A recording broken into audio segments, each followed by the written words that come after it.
Good morning to everyone. This is September 11th, of course, but a year ago in September was our first session. So give ourselves a round of applause because we have made it through one full year. And so we are very proud of what BJC has allowed us to do and have partnered with us and supported us in so many ways to get to this point through the design and development of this particular program and how we reach out to each one of you, keep you informed, because it's about getting you the information and getting it to you timely and helping to expose and educate you, not just to BJC, but to the industry at large, because our life and our businesses are so much bigger than just one project. But certainly this very important project is one that yields some specific opportunities, and that is why we're here. So I'm just here to make the introduction this morning. I guess it's fitting that we're remembering 9/11 today. I'm driving down the highway and listening to the radio, and they're asking, where were you 13 years ago at 8:43 when the first plane hit the tower?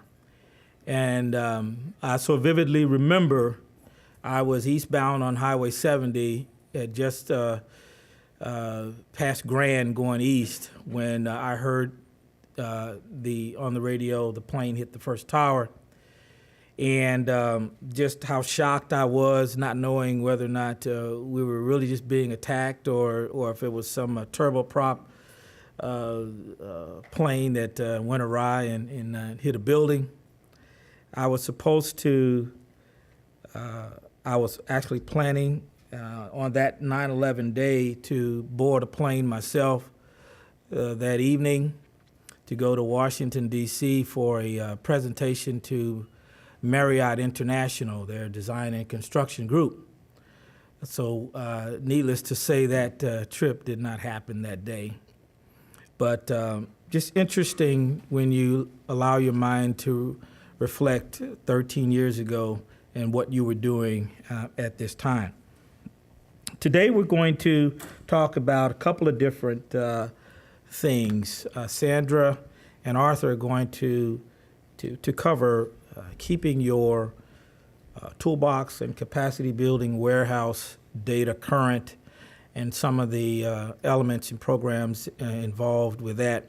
Certainly may not be the most exciting topic, if you will, but needless to say, it is something that we still have to stay on top of if we're going to maintain our position in the market and certainly within BJC.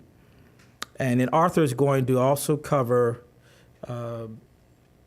another part of the leadership piece that we've touched on so often, and he's going to talk about servant leadership this morning, and I have a little piece of that I will cover, just transformational leaders of the 21st century. And I watched a video over the last few days from the Harvard Business School, Harvard Business Publishing, Insights from Imagining the Future of Leadership, a Harvard Business School symposium. And I just have a really short summary that I want to share a couple things with you from that helped me as I continue to learn and perfect what I believe to be my own leadership skills and what I want to do and how that impacts myself and the people that are around me. We have some updates this morning, I believe, from the PMO, from the ACW, with respect to the Washington University campus renewal project. First, we're going to bring up Greg Moeller, who's the Vice President for Planning, Design, and Construction for BJC. and he will say hello and give us a bit of an update from the perspective of planning, design, and construction. Greg and I have worked together for a long time, and I can always say unequivocally how much I enjoyed working with him. And even now that that I don't work for him any longer, it still feels like I do whenever I see him. You know, when you have that level of respect for a person, whether you work for them or not, when you see them, you just want to say, yes, sir, you know?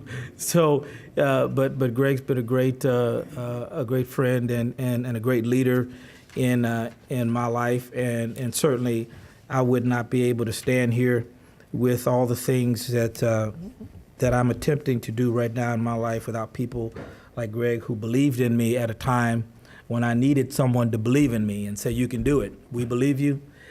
You own it. You're responsible for it. You're accountable for it. And let's move forward. Of course, Sandra, I would want to get sit down without making sure I say Sandra's been a partner in this particular endeavor for the last couple of years, and I immensely enjoy her relationship. We don't get to communicate as much as we used to 2 years ago, but that's just because she's busy and I'm busy, but we do, our paths do cross from time to time, and it's always a pleasure to see her, especially at these events. And Arthur, we all enjoy Arthur's presentations. He's one of the few people that I can say that I will ride across town to hear him speak. And so I'm here so that I can participate with you in listening to Arthur's information this morning.